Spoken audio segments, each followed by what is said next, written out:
Hi there, Lee from Rock Tours of London. Today we're going to be taking a dive into Soho's coffee scene in the late 50s, the glory years, the 5 glory years really, and then the slow demise up until the late 60s. It was in 1953 that the Italian actress and journalist Gina Lollobrigida started the whole thing off when she brought over London's first ever coffee machine, the Gaglia Espresso, a brand new invention at the time in Italy, brought it over and opened a coffee bar called Mocha on 5th Street in Soho. Soon after, a wave of new coffee bars opened up, inspired by the Mocha and keen to cash in on another brand new invention at the time, the Teenager. It was two brothers, Freddie and Sammy Irani, that opened one of these new ventures in 1955, called it the Two Eyes Coffee Bar, and it was just around the corner from the Mocha at 59 Old Compton Street. But by 1956 there was just too much competition, so they packed up, opened a nearby club and passed the lease on to two Australian wrestlers, Paul Lincoln and Ray Hunter. Paul Lincoln went under the stage name Dr. Death, and one of these wrestlers is Ray Hunter, but which one? I haven't got a clue, your guess is as good as mine. But Soho had a whole new bunch of coffee bars and trade was slow. It was by accident that things got better for the Two Eyes. In July 1956, a skiffle band called the Vipers were drifting around Soho playing live from the back of a pickup truck as part of that year's Soho Fair Parade. When the parade had finished and the crowd wanted more, Dr. Death said, "Come on in, down the stairs and you can set up at the far end of the room." There was a stage 18 inches deep, so the acts had to stand shoulder to shoulder, and just one microphone. They immediately offered the Vipers a residency and agreed a payment scheme consisting mostly of coffee and cheese sandwiches. A recording engineer named George Martin spotted the Vipers at the Two Eyes, offered them an audition, and signed them to his fledgling label Parlophone. It was in September 1956 though that the Two Eyes got its big break. Tommy Steele was spotted, and from there its reputation as a talent hotspot spread like wildfire.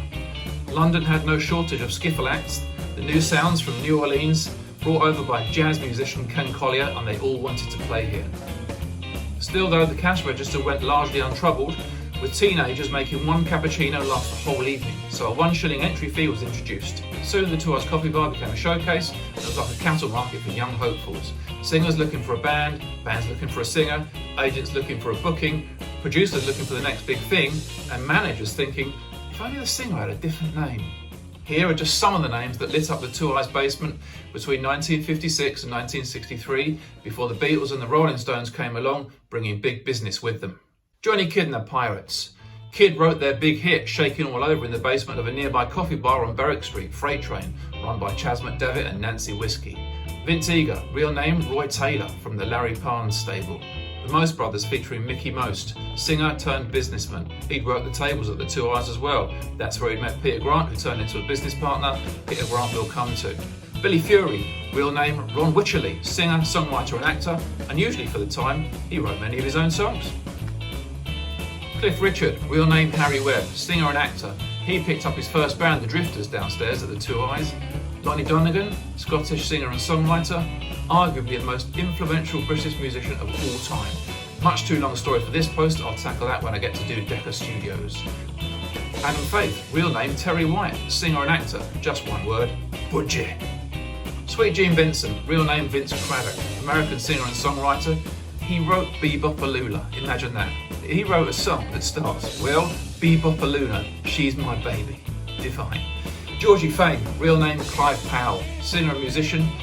Come on a tour with me and I'll tell you how his band, the Blue Fames, got their name. This is a light entertainment channel, I'm afraid, so no room for it here. Jerry Lee Lewis, real name Jerry Lee Lewis, American rocker known as The Killer, one of rock and roll's true wild men.